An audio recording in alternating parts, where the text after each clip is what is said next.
Hiroshima es como una herida abierta, expuesta, infligida a toda la humanidad. Kenzaburo Oe, Premio Nobel 1994. Sean todos bienvenidos a un capítulo más de nuestra serie Viví para Contar. Esta vez hablaremos del testimonio de Howard Kakita, una persona que vivió el horror de uno de los episodios más tristes y convulsos de la historia de la humanidad. Nos referimos a la destrucción de la ciudad de Hiroshima en Japón, la cual puso fin a una de las guerras más sangrientas de nuestra era moderna. Y hablamos de la Segunda Guerra Mundial. Con la puesta del reloj del juicio final el 23 de enero del 2024, a 90 segundos de la medianoche, lo más cerca que ha estado en sus 77 años de funcionamiento, crece la preocupación y la incertidumbre si estamos en la antesala de una guerra nuclear, que pondría las agujas de este reloj en el momento que anuncia que la Tierra ya no es lugar habitable para la humanidad. Y es que los países con armas nucleares cada vez más recurren a ejercicios militares y movilizaciones de ejércitos a las fronteras con sus países vecinos. Además, con la escalada de tensión en los discursos entre Europa y Rusia, China cada vez más muestra sus intenciones de recuperar Taiwán. Estados Unidos muestra su apoyo en la guerra de Israel contra Hamas y da apoyo armamentístico a Ucrania, todo indicando que estamos ante escenarios bélicos cada vez más acentuados alrededor del globo terráqueo, que puede llevarnos finalmente a la temida guerra nuclear, que es en última instancia el último recurso que poseen estos países implicados para no perder en caso de un conflicto directo. Mucho se habla en estos días de una guerra nuclear, tanto que Hollywood en este año dio el máximo galardón del cine, el Oscar, 7 estatuillas para ser exacto, a Oppenheimer de Christopher Nolan, siendo este director galardonado por primera vez con este codiciado premio. Pero, ¿qué es exactamente una guerra nuclear? ¿Y cuáles serían sus consecuencias? Para responder a esta pregunta, traemos a ustedes la historia de una persona que vivió en primer plano el lanzamiento de una bomba nuclear en guerra, el primero registrado en la historia y que, por cierto, es la fuente de inspiración a la obra cinematográfica de Nolan. La humanidad inventó la bomba atómica, pero ningún ratón construiría jamás una trampa para ratones. Albert Einstein. En una mañana clara y soleada, Howard Kakita, de 7 años, estaba en el techo de la casa de baño de sus abuelos, mirando con entusiasmo las esteras de vapor de un B-29 que se acercaba. La fecha era el 6 de agosto de 1945. La ciudad era Hiroshima, una importante ciudad portuaria de Japón. Se suponía que Howard no debía estar en el tejado, gritó su abuela cuando sonó la sirena antiaérea. Por otra parte, se suponía que ni él ni su hermano estarían en Japón en absoluto. Nacidos en California, eran estadounidenses como su madre y su padre antes que ellos. Como un número desconocido de ciudadanos estadounidenses que fueron atrapados en esa ciudad ese día y asociados para siempre con la bomba atómica y los horrores que ésta desató. 5 años antes, en 1940, Frank y su esposa, Tomiko, navegaron a Hiroshima para presentar a Yaoso, abuelo de Howard, quien estaba enfermo, a sus 2 nietos y quedarse hasta el nacimiento de su próximo hijo. La visita de meses fue el tónico perfecto. El patriarca recuperó su salud. Pero cuando Frank anunció que la familia necesitaba regresar a su hogar en California, el humor de Yaoso volvió a ensombrecerse. Entonces Frank y Tomiko le hicieron una oferta a él y a su esposa. Como muestra de buena fe de que regresarían, dejarían a Howard, de 2 años, y a Kenny, de 4, a su cuidado. Luego, Japón atacó Pearl Harbor en 1941 y todo cambió. La guerra y sus crueles consecuencias los separarían durante casi toda la década. Solo cuando era joven Howard comenzó a darse cuenta de lo milagrosa que era su supervivencia. Sus abuelos vivían a menos de 1 milla de la zona cero de Hiroshima. Cuenta Howard que él vio el B-29 aproximándose a la ciudad. Vio que se desprendió algo del avión, un minúsculo punto brillante en la inmensidad de aquel cielo soleado.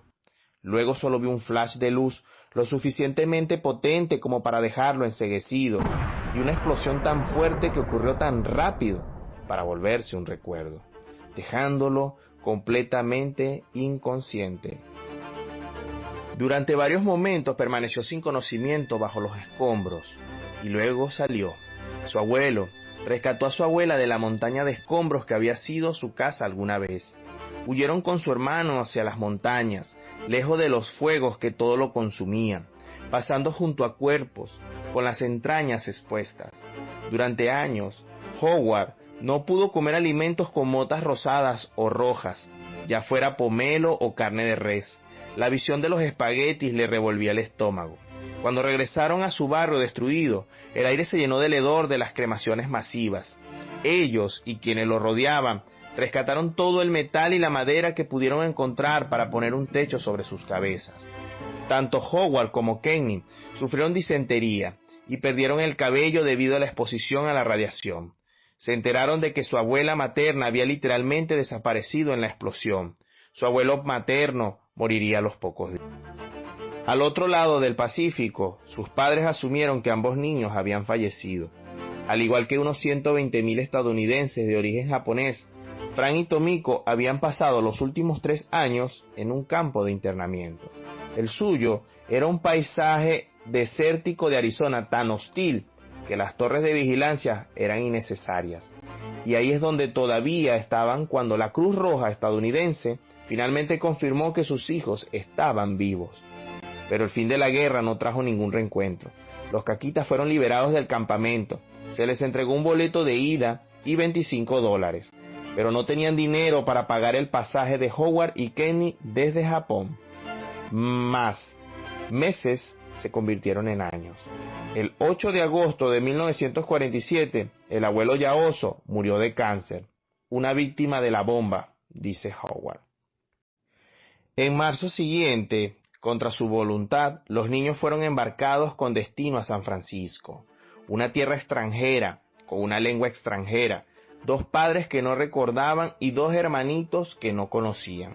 Los padres no hablaron de su internamiento, los hijos no hablaron de la bomba. Howard, que ahora tiene 9 años, sufrió pesadillas y se despertaba gritando. La evolución de Howard, de un sobreviviente silencioso a un testigo reticente y a un cronista enérgico del catastrófico número de víctimas de la bomba atómica, refleja el arco narrativo de muchos hibakusha estadounidenses que reconocen que el tiempo para contar su historia se está agotando. Siento una responsabilidad, explica desde su casa en Rancho Palos Verdes, California, donde a sus 86 años está ocupado preparando un seminario web con otros sobrevivientes para conmemorar el próximo aniversario.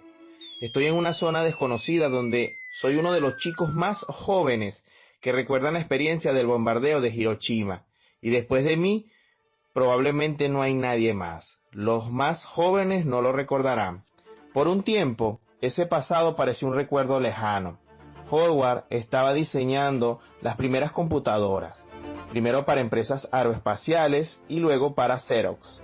Pero la sombra de Hiroshima descendió una vez más cuando a su hijo Randy, de 4 años, le diagnosticaron cáncer en 1968. Murió en menos de 6 meses. ¿Fue mi culpa?, se preguntó Howard, temiendo nuevamente el legado de su exposición. 2 hijas y 4 nietos no han tenido tales sustos. Los caquitas hace mucho tiempo que se reconciliaron con la historia, del mismo modo que Japón y Estados Unidos intentaron hacer lo mismo. Somos conejillos de indias vivos, afirma, y los exámenes proporcionan a médicos e investigadores información sobre los efectos a largo plazo de la radiación. En septiembre pasado, Howard e Irene, su esposa, visitaron Hiroshima y su Museo de la Paz. Era su 4º o 5º viaje de regreso, y notó que las exhibiciones se habían vuelto menos gráficas y menos propensas a sorprender a los visitantes. Sin embargo, su propio sentido de propósito no ha hecho más que intensificarse. Hay una frase japonesa, Shikata Ganai, que significa no se puede evitar. Dice, y este fatalismo es la forma en que muchos japoneses aceptaron la tragedia y la desgracia. Ahora no está de acuerdo. No es algo que no se puede evitar, subraya. Debimos aprender de ello, debimos entenderlo.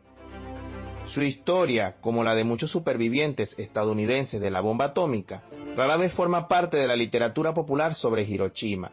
Sin embargo, es claramente una historia tanto japonesa como estadounidense, llena de tragedia, traición, heroísmo y eventual perdón. Si te gustó este video, no olvides darle like, suscribirte para formar parte de nuestra comunidad de Vida en Positivo.